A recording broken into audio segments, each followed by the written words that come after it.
Welcome to Uma சமையல். நான் இப்போது மைசூர் பாகு பண்ண போகிறேன். அதுக்கு இந்த கிண்ணத்தால் ஒரு கிண்ணம் கடலை மாவு எடுத்துன்னு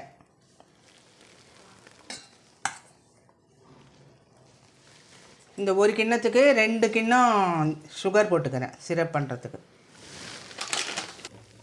இதால் 1 கடலை மாவு எடுத்தா இப்போ இதால் 2 சுகர் போட்டுக்கிறேன்.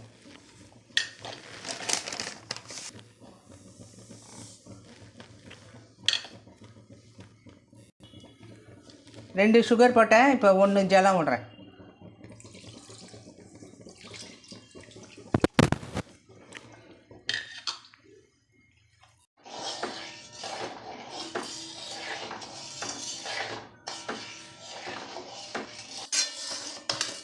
பாகு கொதிச்சுன்னு இருக்கு. ஒரு கம்மி பாதம் வந்தால் போதும். ரொம்ப பாகு முத்திச்சுன்னா பொறன்னு ஆகிடும் அந்த மைசூர் பாகு, கல்யாண வீட்டு மைசூர் பாகு மாதிரி. உங்களுக்கு சாஃப்ட்டு மைசூர் பாகு வேணும்னா ஒரு கம்பி பதத்தில் எடுத்துடணும். நான் இப்போ அப்படி தான் பண்ண போகிறேன். இன்னும் கம்பி பதம் வரல. அதுக்குள்ளேயே நம்ம நெய்யும் ஆயிலும் கலந்து வச்சுக்கலாம். அளவு காமிக்கிறேன்.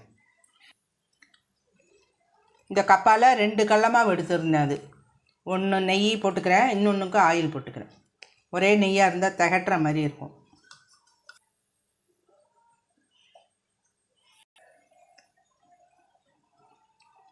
ஒரு நெய் போட்டிருக்கேன், 1 கப்பு ஆயில்.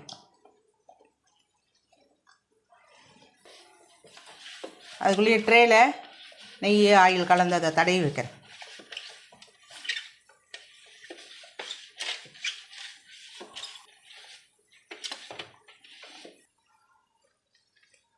ஒரு பிசுக்கு பதம் வந்தால் கூட போதும், சாஃப்டாக இருக்கும். லைட்டாக கம்பி வருது.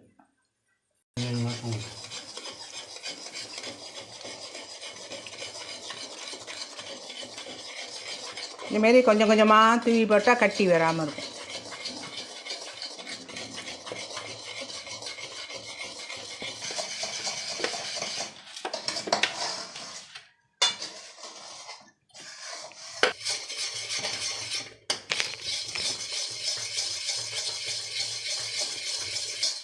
இந்த ஸ்டேஜில் நெய் கொஞ்சம் கொஞ்சமாக விடுறேன். நெய்யும் ஆயிலும் கலந்து வச்சோமோனோ அதை லேசாக சூடு பண்ணின்னு இருக்கேன்.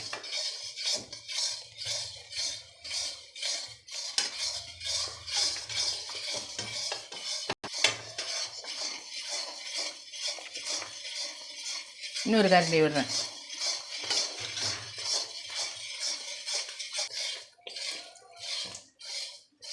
இன்னொரு கரண்டி விடுறேன். அது விட அப்பப்போ இழுத்துக்கும். குறைய நம்ம விட்டுக்கணும் எல்லா நெய்யும்.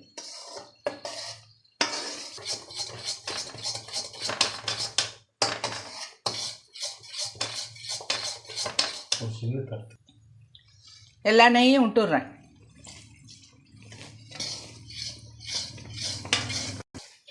இப்போ எல்லா இடமும் நுரைச்சிண்டு பொங்கிட்டு வருது பாருங்க. இந்த ஸ்டேஜில் இறக்கி கொட்டிடலாம் தாம்பாளத்தில். ட்ரேயில் கொட்டியிருக்கேன், கொஞ்சம் ஆறட்டும், அப்புறம் கேக் போட்டுறதை காமிக்கிறேன்.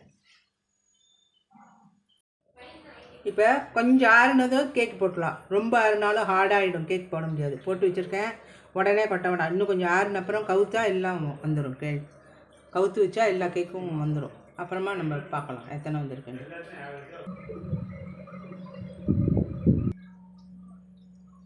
சுவையான மைசூர் பாகு ரெடி. நீங்களும் இதேமாரி செஞ்சு பார்த்துட்டு எப்படி இருந்ததுன்னு சொல்லுங்கள்.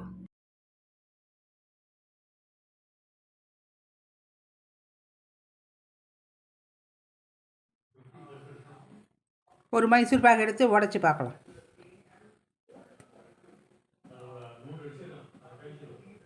சாஃப்டாக இருக்குது.